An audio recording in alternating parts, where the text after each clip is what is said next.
Dans un coin tranquille d'Afrique, là où les rivières chantent et les baobabs veillent, naquit un enfant nommé Kémi. Dès sa naissance, les anciens murmurèrent, cet enfant portera la lumière. Très jeune, Kémi montra une sagesse rare. À seulement 6 ans, il enseignait à d'autres enfants à lire sous l'ombre généreuse d'un baobab. Il était le genre d'enfant que tout le monde voulait appeler son fils. Un jour, une maison prit feu.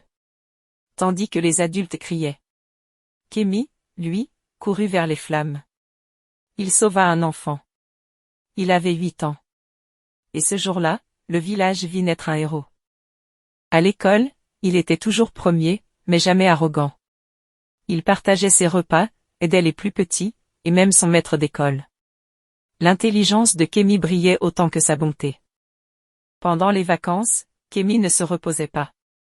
Il travaillait dur dans les champs avec ses parents, sans jamais se plaindre. Sa force était celle d'un baobab, et son courage, celui d'un lion. À 10 ans, Kémi représenta son village à un concours national. Des centaines d'enfants, mais une seule étoile se démarqua. Kémi gagna. Et en rentrant, il dit, cette médaille est pour mon village. Ce jour-là, devant toute la jeunesse réunie, Kémi dit, être fort, c'est savoir écouter. Être beau, c'est avoir un bon cœur. Être intelligent, c'est apprendre chaque jour. Et à partir de là, les enfants voulurent tous lui ressembler. Son rêve? Construire des écoles, des hôpitaux, des ponts. Il traçait des plans, recyclait du bois, créait des maquettes. À 12 ans, il avait déjà inventé une éolienne miniature. Le soir, autour du feu, les anciens racontaient, il était fort, il était juste, il était humble.